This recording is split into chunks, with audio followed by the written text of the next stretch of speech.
I was following the progression of the Jaguars game on Facebook, and some people were just giving up. But Jags found a way to win in overtime, beating the Los Angeles Chargers 20-17. Come back with some juice. You with me? Come back with some juice. Make sure you get rested up, get your treatment, come back with some juice. Great way to start the third quarter, all right? 1-0 in the third quarter. Give a lot of credit. It's one hell of a team that we just beat. Break it down. We keep pushing each other like this. We keep loving each other like this. Yes, sir. We keep going out and battling like this. Yes, sir. I promise you, bro. I promise you, bro. It's the top and we ain't stopping. Yes, sir. And we ain't stopping.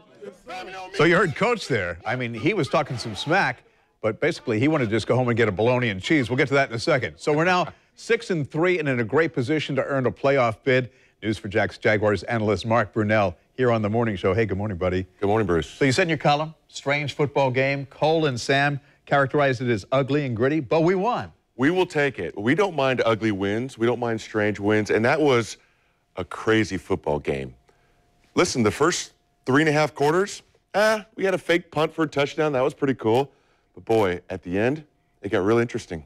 Yeah, I mean, like you said that your head was swirling because you just didn't know how to follow it. Well, I tell you, the sequence of things, I mean, both teams were trying to give that game away. Just foolish penalties, foolish mistakes by our quarterback, and it could have went either way. But fortunately, listen, we kept fighting. I'll give the Jaguars one thing. They didn't quit. They showed some resolve.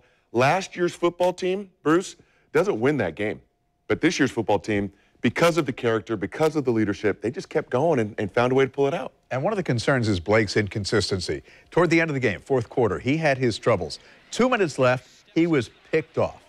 Well, this was probably, for me, the most disappointing part of the game. 2 fourth-quarter interceptions, and this first one, he rolls a little bit to the right, and just a poor decision. Ball gets tipped, and we're still waiting for Blake to have that defining moment. When you can't run the football and you've got to rely on the passing game, but it hasn't happened yet.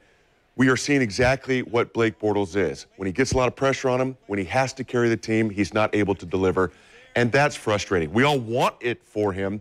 But yesterday was just tough to see. Those 2 fourth-quarter interceptions for a guy that was playing very good football for 3.5 quarters, when the game was on the line, he struggled. And 2 minutes after that first pick, Chargers fumbled. Works to our advantage, right? But there's some controversy. There's that never quit. I mean, a lot of people are leaving the stadium at this point, Bruce. They're getting out of there. They think the game's over. We forced a turnover, and gosh, I was hoping it was going to be a touchdown, but it was a little bit of controversy because they didn't allow us to have the touchdown, but we got the ball back. It's big. And 4 plays later, more Blake fumbles. Yes, and again, it's unfortunate. You know, the measure of a quarterback is what he does and how he performs when the game is on the line. And this one, I'm not sure where he's throwing. He kind of tosses it up, and this safety for the Chargers, he's already celebrating as if he won the game. They did not win the game. He didn't get that memo, but I'm sure he got a good butt chewing for that one.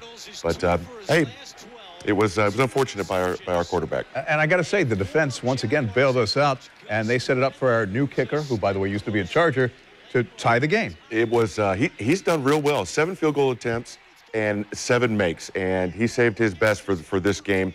We're glad to have him. I'm not so sure our previous kicker, Jason Myers, does that for us. But Josh Lambo, for me, he's the player of the game. Okay. Then we move forward. You got Bouye getting that interception there, sets up Lambo once again.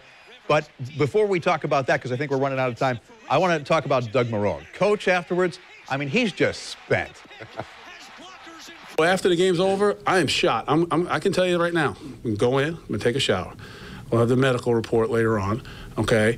I'm going to take the shower, all right? I'm going to call my wife, meet me at home, pick up some bologna and cheese. I'm going to go out the back way, all right? I'm going to get in my car. I'm going to drive home. I'm going to listen to some music. Don't listen to the NFL. Don't listen to scores or anything like that. Go home, pet my dogs because we won, all right? And then I'm just going to... Yeah, it's not as fun as, you know, it's not like, woohoo, you know what I'm saying? Hey, you know.